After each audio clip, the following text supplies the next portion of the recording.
بسم اللہ الرحمن الرحیم۔ السلام علیکم ورحمۃ اللہ وبرکاتہ۔ الحمد للہ نحمده ونصلي على رسوله الكريم، اما بعد، قال الله تبارك وتعالى في القرآن المجيد: فاعوذ باللہ من الشیطان الرجیم، بسم اللہ الرحمن الرحیم۔ وقرن فی بیوتکن ولا تبرجن تبرج الجاہلیۃ الاولی۔ قابل احترام صدر اجلاس و مہمان خصوصی، حکم صاحبان، مشفق معلمین و معلمات و معزز سامعات، آج اس بزم سعید میں میرا موضوع سخن ہے عہد نبوی اور عصر حاضر کی خواتین۔ آج مسلم معاشرے پر جب ہم طائرانہ نظر ڈالتے ہیں تو افسوس کے ساتھ ہمیں یہ کہنا پڑتا ہے کہ آج معاشرہ فتنوں کی عامہ جگہ بنا ہوا ہے۔ ہر طرف برائی اور بدکرداری کا دور و دورہ ہے۔ انہی برائیوں میں سے ایک برائی بے پردگی بھی ہے، جیسا کہ اللہ تبارک و تعالیٰ سورہ احزاب آیت نمبر 59 میں ارشاد فرماتا ہے: یا ایھا النبی قل لازواجک و بناتک و نساء المؤمنین یدنین علیہن من جلابیبہن۔ اے نبی، آپ اپنی بیویوں سے اور اپنے صاحبزادیوں سے اور مسلمان عورتوں سے کہہ دو کہ وہ اپنے اوپر چادر لٹکا لیا کریں۔ معزز سامعین و سامعات، مذاہب عالم کے مطالعے سے پتہ چلتا ہے کہ حجاب اور پردے کی تعلیم صرف دین اسلامی کی خصوصیت نہیں بلکہ یہ تمام آسمانی مذاہب کی مشترکہ تعلیم ہے۔ یہ الگ بات ہے کہ جزئیات اور کیفیات میں اختلاف ضرور رہا ہے، لیکن پردہ ہر دور اور ہر مذہب میں شرافت کی علامت اور خیر کثیر کا منبع رہا ہے۔ اس کے بالمقابل فتنہ بے حجابی جو ہر طرف کا بے لباسی کی حدود کو چھو رہا ہے، اگر اس کی تاریخ کا جائزہ لیا جائے تو یہ پتہ چلتا ہے کہ اس کا آغاز تاریخ انسانی کے آغاز سے جڑا ہے۔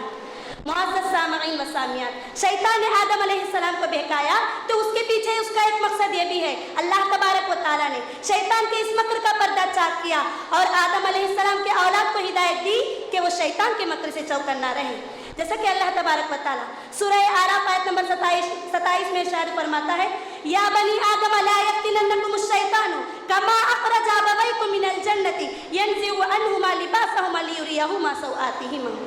معزز سامعین و سامعات، اگر پردے کے سلسلے میں وارد نصوص پر نظر ڈالی جائے تو یہ بات واضح ہو جائے گی کہ شریعت اسلامیہ کی نظر میں پردہ صرف ایک اوڑھنی کا نام نہیں جسے قاتل اسلام استعمال کرتی ہے، بلکہ شریعت کی نظر میں خود عورت سراپا پردہ اور سترہ ہے، جیسا کہ ترمذی کی حدیث میں آتا ہے۔ آپ صلی اللہ علیہ وسلم نے ارشاد فرمایا: المرأۃ عورہ، عورت پردہ ہے، اس کے لباس میں پردہ ہے، اس کے چال چلن میں پردہ ہے، اس کے بناؤ سنگار میں پردہ ہے اور اس کی آواز میں پردہ ہے۔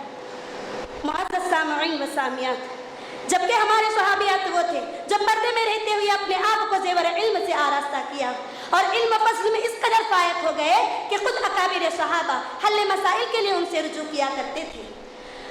اور جنگ و جہاد میں انہوں نے عظیم کارناموں کو انجام دیا۔ الغرض اپنی تمام تر خدمات کے باوجود انہوں نے بے پردگی کو پسند نہ کیا۔ معزز سامعین و سامعات، جب ہم تاریخ کے اوراق کے وقت گردانی کر لیں گے تو یہ بات بھی معلوم ہو جائے گی کہ آپ صلی اللہ علیہ وسلم کی لاڈلی بیٹی حضرت فاطمہ رضی اللہ عنہا اپنی آخری حالت میں اپنے شوہر کو وصیت کرتی ہے: اے میرے سرتاج، جب میں اس دار فانی سے رخصت ہو جاؤں تو میرے جنازے کو رات کی تاریکی میں اٹھانا۔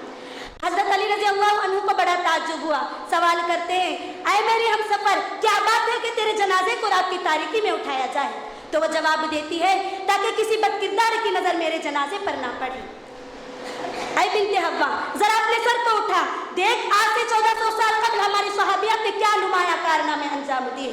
دیکھ حضرت سمیہ رضی اللہ عنہا کو دین کی تحفظ کے قاتل نے شہید کر دیا گیا۔ اگر صداقت و عدالت دیکھنی ہے تو حضرت عائشہ رضی اللہ عنہا کو دیکھ، اگر جود و سخا دیکھنی ہے تو حضرت ام سلمہ رضی اللہ عنہا کو دیکھ۔ لیکن افسوس بنت مسلمہ تجھ پر، آج تو نے اپنی صحابیات کی سیرت کو پسے پشت ڈال کر غیروں کی گندی تہذیب کو اپنا آئیڈیل اور نمونہ بنا لیا ہے۔ اتنا ہی نہیں، جب ہم اپنے معاشرے پر نظر ڈالیں گے تو بعض ایسی خواتین بھی ہمیں ملیں گے جو مسلمان گھرانے سے تعلق رکھنے کے باوجود بے پردگی میں جم کر حصہ لینے لگی ہے اور دین کے تمام احکامات کو پسے پشت ڈال کر مغربی تہذیب و تمدن کو اختیار کر لیا ہے اور ایسے کپڑے استعمال کرنے لگی ہے جس سے جسم کا تمام نشیب فراز نمایا ہو۔ اے بنت حوا، ذرا اپنی تاریخ الٹ کر تو دیکھ، تجھ کو جینے کا حق نہیں دیا جا رہا تھا، زندگی کی جھلک تجھ کو نہیں دی جا رہی تھی، تو تیرا وجود باعث ذلت اور رسوائی تھا، تیری پیدائش کی خبر سن کر تیرے باپ کا چہرہ سیاہ ہو جاتا تھا، تو اپنے وجود